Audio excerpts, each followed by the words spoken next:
Hi guys, welcome back to Hope is Alive. A bit of a dreary, wet day behind me, but don't worry about that.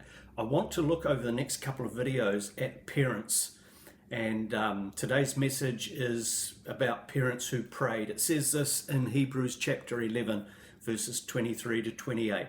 By faith, Moses' parents hid him for 3 months after he was born because they saw that he was no ordinary child, and they were not afraid of the king or Pharaoh's edict. By faith, Moses, when he had grown up, refused to be known as the son of Pharaoh's daughter. He chose to be mistreated along with the people of God rather than to enjoy the fleeting pleasures of sin. He regarded disgrace for the sake of Christ as of greater value than the treasures of Egypt, because he was looking ahead to his reward. By faith he left Egypt, not fearing the king's anger. He persevered because he saw him who was invisible. By faith he kept the Passover and the application of blood, so that the destroyer of the firstborn would not touch the firstborn of Israel.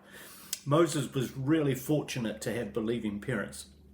And I want to encourage you today, if you're a parent, that one of the greatest things you can do is to pray and impart to your children.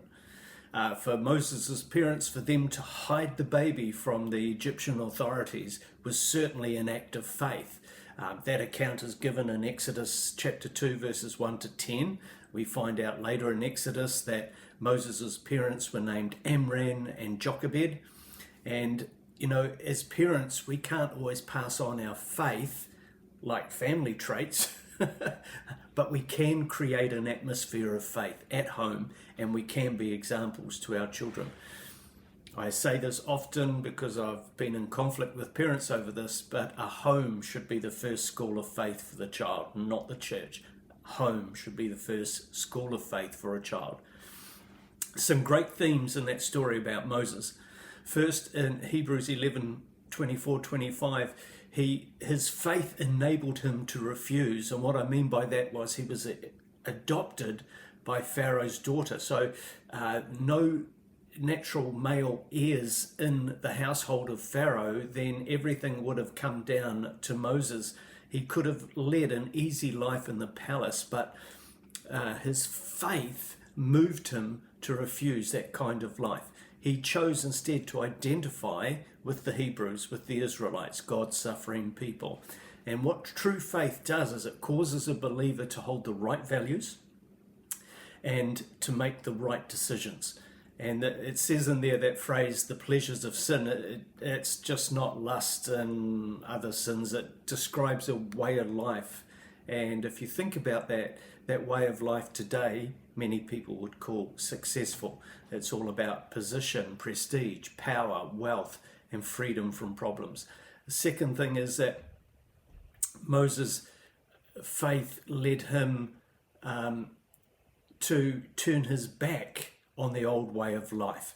He identified, as I said, with the Jewish slaves. Men and women of faith often have to bear reproach and suffering. They have to turn their back on certain ways. The apostles in the New Testament suffered for their faith. Contemporary believers in China and those that were behind the Iron Curtain knew what it was to suffer for their faith. Makes you wonder, if reproach is an evidence of faith, then how much true faith is in our country today. Yeah, and finally there's a reward of faith. Hebrews 11, 26-29. God will always ultimately reward true faith, if not immediately, at least ultimately. Against the rewards of the treasures of Egypt, Moses saw the reward of faith. Dr. Vance Havner gives this quote. He says, Moses chose the imperishable, saw the invisible, and did the impossible. So what Moses' faith did, which was imparted from his parents, enabled him to face Pharaoh unafraid and to trust God to deal with the enemy. His faith enabled him to endure. It wasn't a natural gift for Moses, because as you read about him in Scripture, you see that he was hesitant and he was retiring. And of course he stuttered as well. And this endurance and this courage came as a reward of his faith. And we see that in Exodus 11-13 with the exciting Passover account, because Faith brings us out, Hebrews 11:28 says.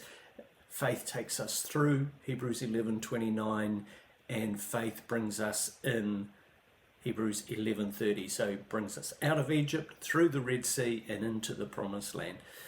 When we trust God, we get what God can do, but when we trust ourselves, we only get what weak people can do. So, let me finish with this. The experience of Moses is proof that true biblical faith means obeying God in spite of the circumstances and in spite of the consequences. So, got kids, lay hands on them today. Pray for them. Impart faith. Pray blessing to God upon them. Bless. Hey, thanks very much for watching Hope is Alive channel. To enjoy more videos, click here or over here or behind me, just over here. Click anywhere and enjoy.